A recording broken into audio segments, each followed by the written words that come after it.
Hello and welcome back to our study of Peninei Halacha, the teachings of Eliezer Melamed Shalita.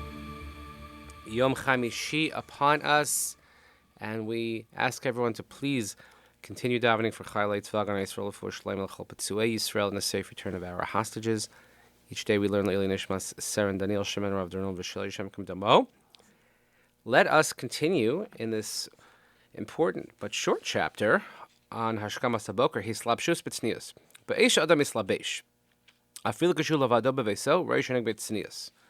When a person is getting dressed, even if you're alone in your house, one should do so in a modest fashion. V'al Yomar, Hineni B'chadrei Chadrom Miruani. Shouldn't say, well, look, I'm in my own room, nobody could see me.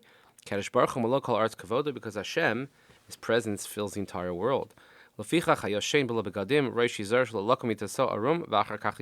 therefore, someone who sleeps without clothing should be careful that when he wakes up, he shouldn't wake up without clothing and then get dressed. Maybe he should put on his article of clothing while he's still in bed, underneath the blanket, so that the place of the erva is covered even when he's getting dressed. Even when one is changing an undergarment, you should do so under a blanket or perhaps under a long shirt or something like that. Or in the washroom or in the bathroom. This is a place where this is common to be in this state. And this does not consider any sort of denigration of modesty. So a minig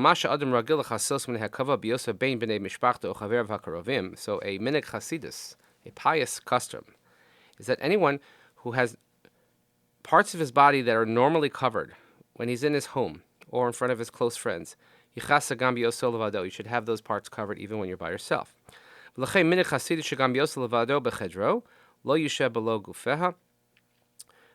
it's a minig chasidus that even when you're alone, that a person shouldn't perhaps be alone without an undershirt, should have some sort of undergarment on, and afilu kashiyir to lachlif gufia, it's pronounced gufia by the way, gufa has like body but it's related, so it's a garment that covers your body. Afilu kashiyir to lachlif gufia, kasher ein bekach koshi, mena chasidus shiasazos b'cheder achza. And even if a person wants to change one's undershirt, then if there is no difficulty, then one does so in the bathroom or in the changing room or in the washroom. If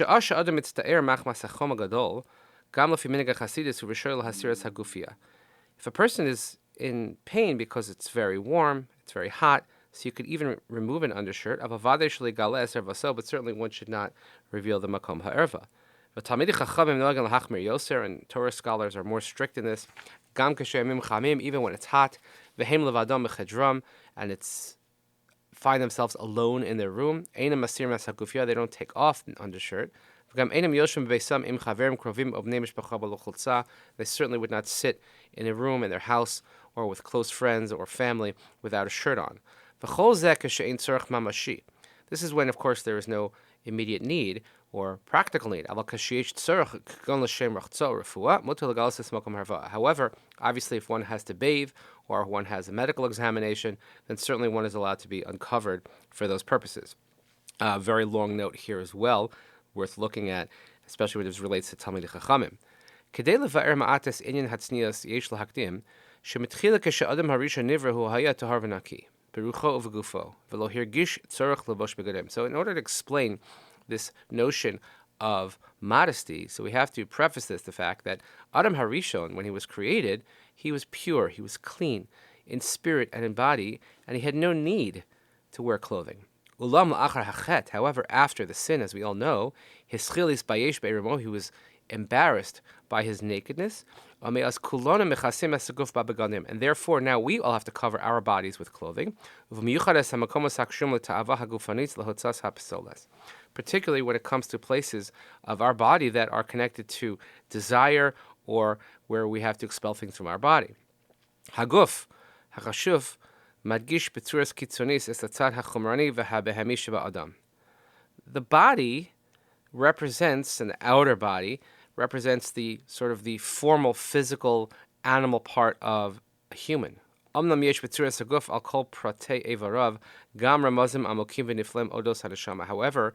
in the limbs of the body, if you look in particulars, there are hints, there are keys, wondrous keys that lead to the neshama.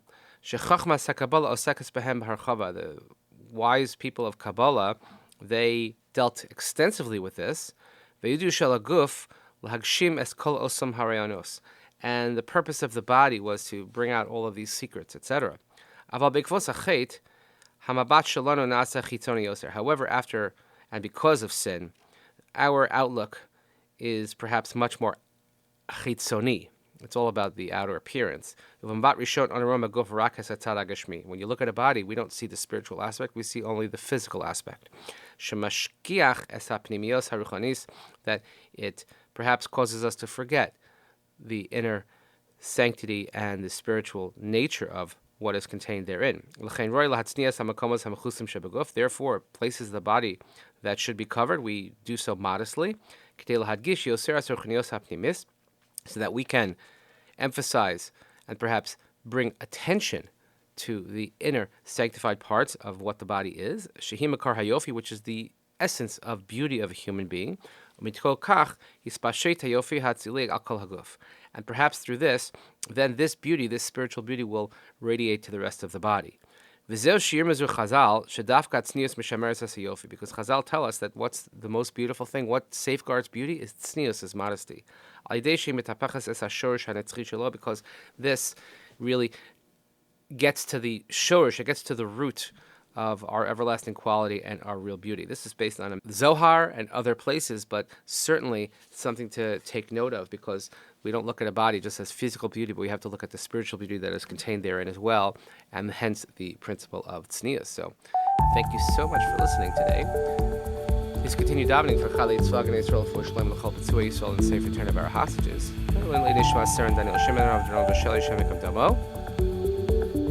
Wishing everybody a great day. We'll see you here next time.